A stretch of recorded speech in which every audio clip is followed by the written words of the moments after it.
Donc nous allons voir comment faire le calpinage du plan sécu et surtout comment paramétrer chaque console pignon Revit, en famille Revit.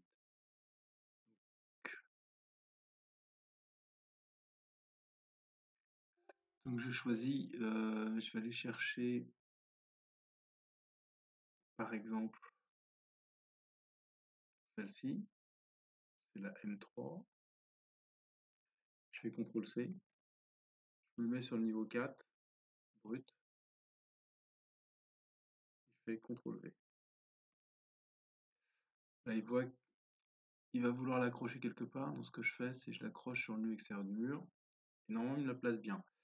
S'il me la plaçait pas bien, alors attendez, si je veux, voilà, j'attrape la zone de définition, je l'agrandis un peu, histoire qu'on voit le calpinage de modèle. Vous ferez attention, c'est un modèle générique, c'est pas un équipement spécialisé. Ça devrait être un équipement spécialisé, mais dans la famille, je l'ai pas changé, ça reste un modèle générique.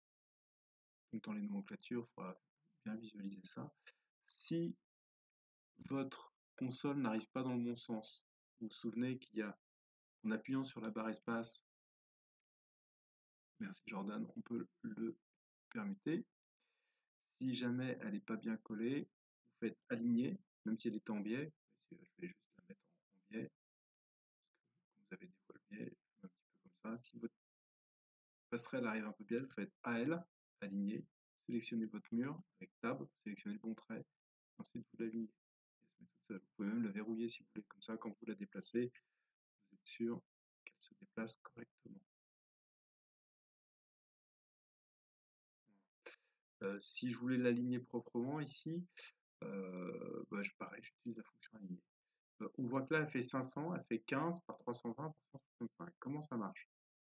Si vous avez lu la doc, ici, vous avez, comme j'ai décoché, je n'ai pas d'angle, j'ai une compensation qui est droite, et là j'ai mis 0, mais comme le minimum c'est 15, et ben, du coup il me met 15. L'extension gauche est là, l'extension droite est là, ici j'ai 165, et ici j'ai 0, mais en fait, le minimum ça fait 15. Parce que si on reprend la doc technique du cours, la M3 a une longueur comprise entre 3,50 m et 6,50 m. C'est-à-dire si on fait 3,20 m plus 15, ça fait bien 3,50 m. Et si on rajoute les 165 de rallonge, on arrive bien à la bonne cote. Maintenant, si je veux, je vais vous laisser jouer avec ça, mais si vous voulez une extension biaise, je vais cliquer. Il faudrait avoir les différentes longueurs de rallonge. La trave V1, je la mets au max à 165 de manière à ce que ça s'aligne avec celle d'en dessous.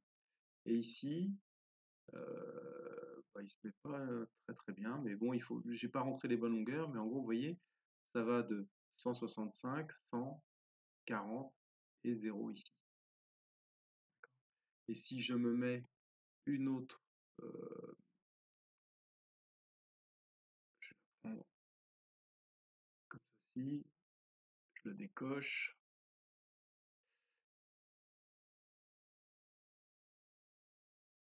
C'est un petit peu long. Je le retourne.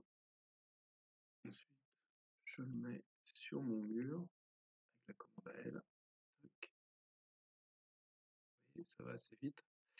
Là, ici, ce qui me manque, il faudrait, vous voyez, elle n'est pas bien paramétrée parce que la traverse 3 est trop longue. J'ai mis combien en traverse 3?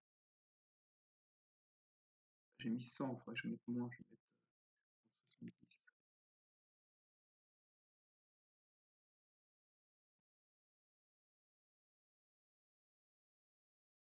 Bon, c'est un petit peu long. Bon, en gros, ce qu'il faut,